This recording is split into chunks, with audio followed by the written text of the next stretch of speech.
ओम जयंती मंगला काली भद्रकाली कपालिनी दुर्गा क्षमा शिवा धात्री स्वाहा स्वधा नमस्ते। इसका अर्थ है जयंती मंगला काली भद्रकाली कपालिनी दुर्गा क्षमा शिवा धात्री और स्वधा, इन नामों से प्रसिद्ध जगदम्बे आपको मेरा नमस्कार। मैं मनीषा राघव और आप देख रहे हैं डेली 24 भारत। नवरात्रों के 9 दिन माता जगदम्बा के 9 रूपों की पूजा की जाती है। हिंदू धर्म में चैत्र नवरात्र का विशेष महत्व होता है। धार्मिक मान्यताओं के अनुसार नवरात्र के दौरान मां दुर्गा पृथ्वी लोक पर आती हैं और ऐसे में जब मां वापस जाती हैं तो भी माता के वाहन निर्धारित होते हैं।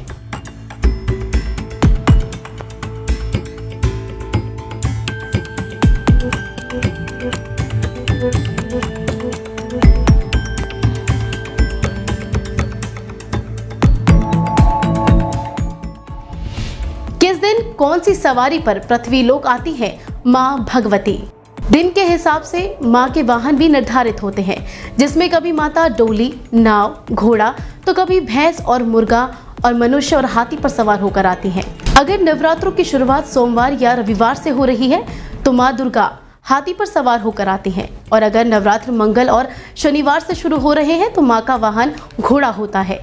इसके अलावा गुरुवार और शुक्रवार को मां डोली में बैठकर धरती लोक पर आती है। वही बुधवार के दिन नवरात्रि की शुरुआत अगर होती है तो मां नाव में बैठकर धरती लोक पर आती हैं। कौन सी सवारी पर सवार होकर वापस जाती है मां भगवती? ऐसे में जब मां वापस जाती है तो मां का वाहन तिथि के अनुसार निर्धारित होता है। जैसे कि रविवार सोमवार के दिन मां भैंसे पर सवार होकर जाती है। शनिवार और मंगलवार के दिन जगदम्बे मां मुर्गी पर सवार होकर जाती है। बुधवार और शुक्रवार के दिन हाथी पर सवार होकर जाती है। और इसके अलावा नवरात्रि का समापन अगर गुरुवार के दिन हो रहा है तो मां दुर्गा मनुष्य के ऊपर सवार होकर चली जाती हैं। एक साल में आती है कुल 4 नवरात्रि। पहला चैत्र नवरात्रि, दूसरा शारदीय नवरात्रि और 2 गुप्त नवरात्रि होते हैं।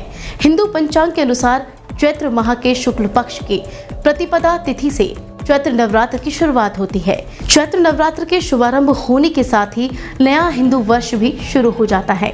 चैत्र नवरात्र पर लगातार 9 दिन तक मां दुर्गा के 9 स्वरूपों की पूजा अर्चना मंत्रोच्चारण के साथ की जाती है। इस बार घोड़े पर सवार होकर पृथ्वीलोक आ रही है मां भगवती। धार्मिक मान्यताओं के अनुसार नवरात्र पर देवी दुर्गा पृथ्वी लोक पर आती हैं और अपने भक्तों की हर मनोकामना को पूरा करती हैं। इस साल भी चैत्र नवरात्र का पर्व मंगलवार से शुरू हो चुका है और समापन 17 अप्रैल बुधवार को रामनवमी पर हो रहा है। इसके अनुसार इस बार मां भगवती घोड़े पर सवार होकर आई हैं, क्योंकि नवरात्रि मंगलवार से शुरू हो रही है और वही बुधवार के दिन हाथी पर बैठकर मां भगवती वापसी करेंगी। बिना जौ बोए पूरी नहीं होती मां दुर्गा की पूजा। नवरात्र के पहले दिन घट स्थापना की जाती है, जिसमें जौ बोए जाते हैं, क्योंकि जौ बोए बिना शुभ नहीं मानी जाती दुर्गा माता की पूजा। जौ को मिट्टी के पात्र में बोया जाता है और पूरे 9 दिन तक इसका पूजन भी किया जाता है। हिंदू धर्म में ऐसी मान्यता है कि बिना जौ बोए मां दुर्गा की पूजा नहीं की जाती है। कहा जाता है कि नवरात्र के समय में जौ इसलिए बोए जाते हैं क्योंकि ये सृष्टि की सबसे पहली फसल है, इसलिए इसे ब्रह्मा के समान माना जाता है। जौ एक पूर्ण फसल कहलाती है।